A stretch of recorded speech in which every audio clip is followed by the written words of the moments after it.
Kaisar sir. Thank you, Dr. Masuma. Always a privilege to come and speak at this forum with the august audience. If I was to, or anyone was to speak in January 1972, she or he would say, the Pakistan that I knew no longer exists. With a very heavy heart, I have to say that the Pakistan that I knew does no longer exist.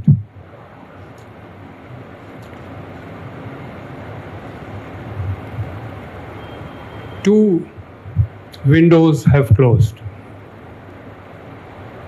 perhaps permanently. One is the economy window and the other is the security window. The economy has now been reduced to a very simple task.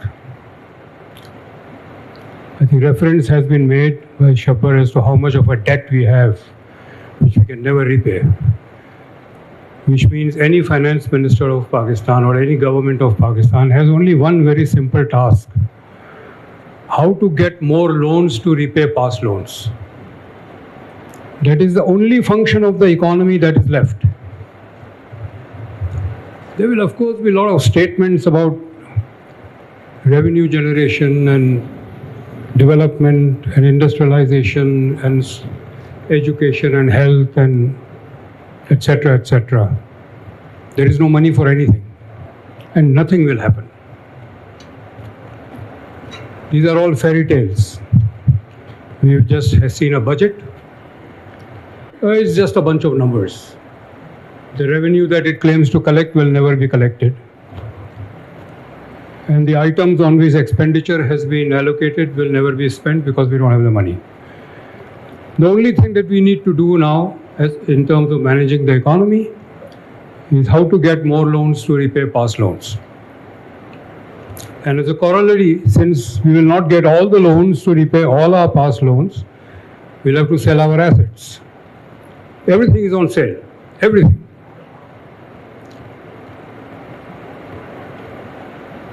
We already have a banking sector that is 80% foreign owned. We have a telecom sector which is 100% foreign owned. But more is to come. We've just privatized or announced the privatization of a port terminal in Karachi. A Saudi team has visited all our airports, and 3 major airports are about to be handed over to foreign interests. There are all kinds of terminologies being used that we are not selling them, we are just outsourcing them. But basically it's handing over control of these assets. More and more will follow. Soon we will be employees of Chinese, Saudi, Emirati and other employers. Pakistan will be owned by them. Long ago, we have lost our economic sovereignty. It hasn't happened today. From 1993 onwards, for 16 years, 3 state bank governors came from outside of Pakistan. They were employees of international organizations. They had not served in Pakistan for more than 10 years. But now that we are burying our economic sovereignty in a more formal way. So the economy window has closed.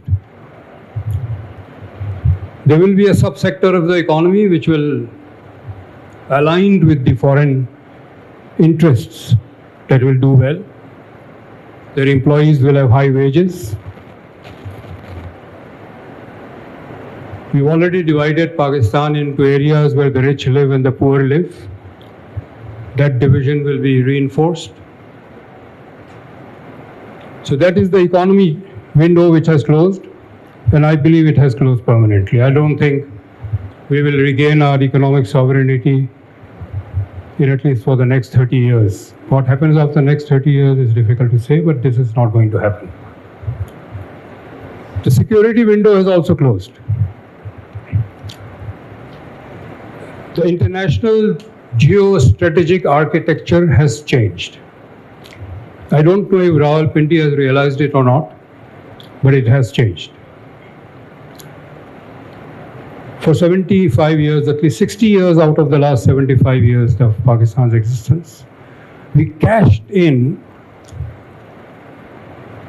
on the Cold War between the United States and Soviet Union.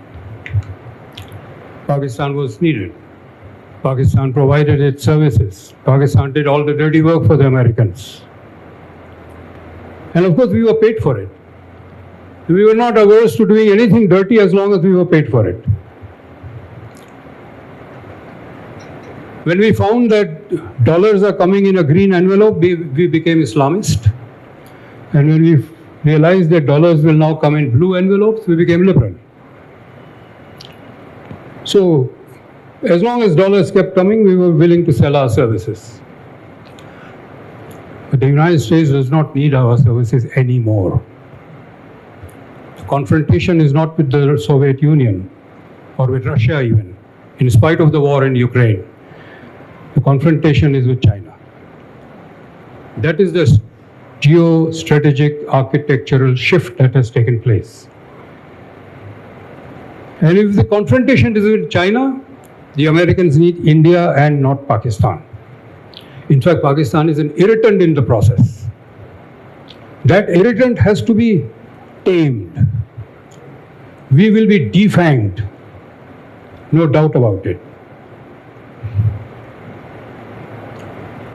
And if we are defanged, then of course there is no security role to play, no wars to fight.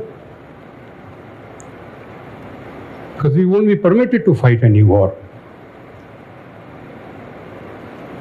If not, then what will happen?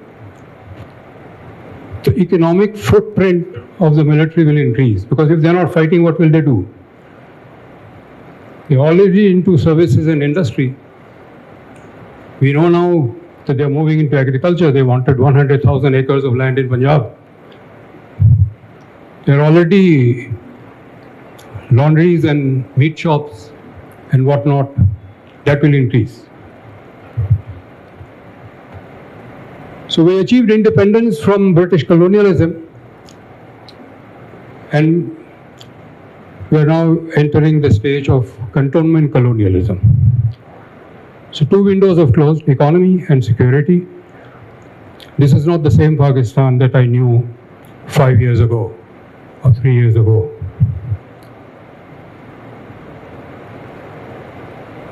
Dr. Masuma appreciated the fact of what next. I don't think there is a next. Thank you.